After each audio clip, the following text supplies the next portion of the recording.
So yesterday I went to my first screen unseen, which is where you go and see a movie not knowing what it is. I did this with Odeon because I have the Odeon Limitless. And here's what happened.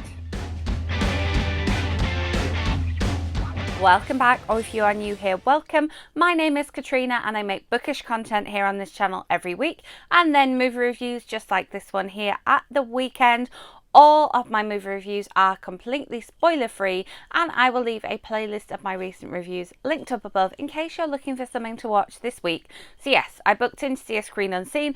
I was very excited about it. I'd heard about these and never had a chance to go and see one. So yes, I was very excited going into this. I had no idea what it would be. Odeon does put out clues, but their clues is like really cryptic. However, a lot of people thought that this one might be Ghostbusters.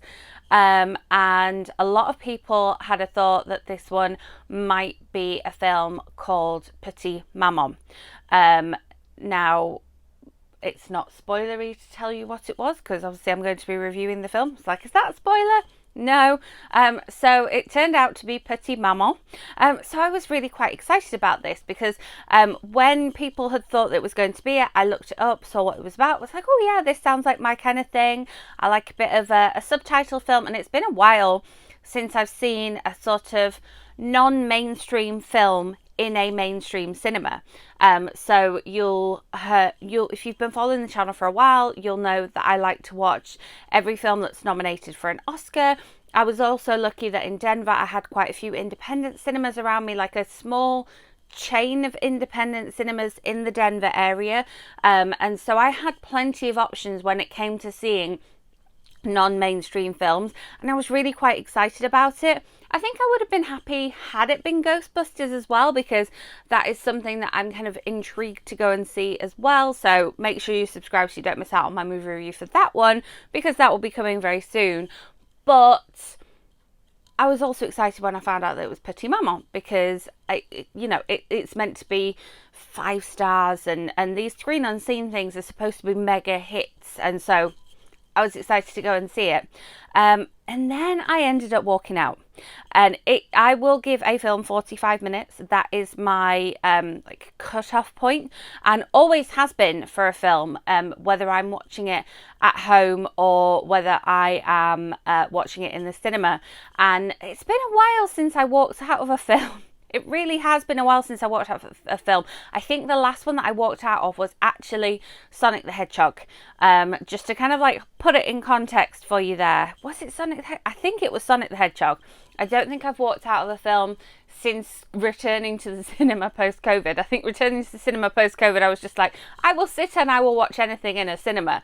But yeah, I really loved the cinematography and the direction in this film. It was very like quiet and slow. We had a camera shot and the camera was completely still, and it was only the character on the screen and the sort of surroundings that would move. So for example, leaves blowing on the trees or a door moving back and forth, and I kind of really liked that. It made me feel really immersed in the film.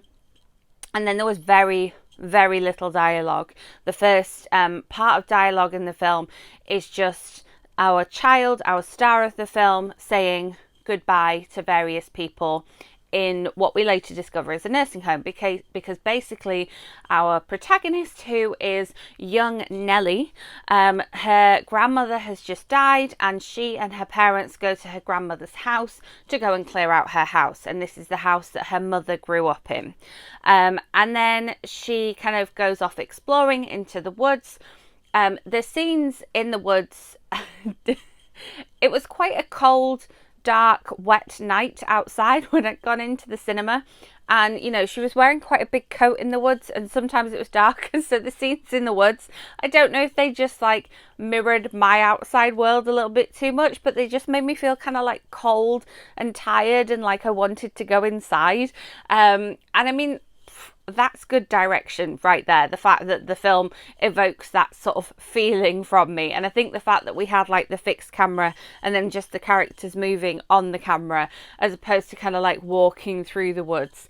But yeah, when it was kind of like squelchy and damp leaves, it's like what I just came in from outside. It wasn't the best. But like I say, it's good direction and good editing that it's kind of evoked that feeling from me. And then things just kind of like, it took a while for anything to sort of, happen. And so I was kind of waiting and waiting and waiting. And then when something did happen, it was what happened that made me leave the cinema, because it kind of like went down a road that I'm like not that happy about watching in the cinema. I don't like reading about this particular subject, and I don't particularly like watching films about this particular subject.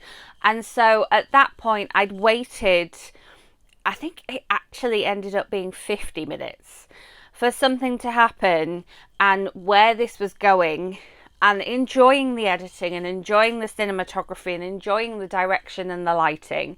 And I feel like it probably will get nominated for awards, 100%. The fact that it's getting released as this screen unseen means it will probably get released in mainstream cinemas. Therefore, we're probably going to see it come Oscar season again. Oscar nomination season, sorry. But yeah, it was that kept me there. But also the anticipation of something's going to occur here. We're going to find out something about Nellie or her mother or her grandmother or this house. And then when we sort of did go down that direction, I was just like, no, this isn't for me. I've given it my time. It's just that particular direction that it went in that kind of turned me off. And yeah, I think had I felt connected with the characters more, or had I enjoyed the direction that it went in, I probably would have stayed to the end, because it really is a beautiful film. And I like the fact that we're seeing a sort of like non-mainstream film in a mainstream cinema in the UK, because if you've been watching for a while, I'm struggling with not being in London and UK cinema releases. Like, there are films that I've been really looking forward to seeing, and films that I saw trailered since my return to cinemas in April post being vaccinated, that I just haven't been able to see here, because they've only got like one showing in the middle of the day in the handful of cinemas that I can get to. And I can get to quite a few cinemas, but not being in London, those smaller films, or like smaller in terms of what the like people releasing the films to cinema releases, or those big cinemas deemed to be smaller, I'm really struggling to see them. So I like the fact that we've got this on the big screen, and I wanted to like it. I put in the time and I put in the effort, but it just wasn't for me. It will not put me off going to see a screen unseen again. I will definitely go and see one again, because, it's the same idea as like blind date with a book. Like, you don't know what you're going to get. Could be something amazing. I also love the idea of seeing something before it's released. I love that. Let me direct your attention to my review of King Richard that I posted last week, because I got to see that ahead of it being released, since it just came out on Friday. But yeah, wasn't for me. I'm not necessarily saying that I don't recommend it. I think that a lot of people will enjoy it. It's just a personal preference of the direction that the film went for me. And it's impossible to talk about what direction that is without giving spoilers. But we are spoiler free here on this channel. So yeah, screen unseen, good experience. The film itself, Petite, Maman, not for me, but there are some very beautiful elements about it. I feel sure that it will get nominated for some awards, and it wouldn't put me off seeing something from that director again. I have still not seen Portrait of a Lady on Fire, and I still want to see it, and it's one of those I just didn't manage to see in cinemas because of circumstances. But yeah, I did have the option to see it in cinemas, so there's the thing. But yeah, Thank you so much for watching. As always, if there is something in particular you would like to hear my thoughts on here on this channel, do let me know in comments. I have a little list of upcoming releases that you have asked for in comments on previous videos, so I am working through that, rest assured.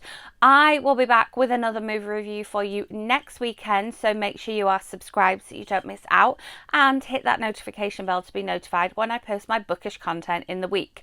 My movie review playlist and that review of King Richard will be in the end screen for you. And yeah, if you enjoyed this video, give it a thumbs up. I will see you with another movie review next weekend. Thanks for watching.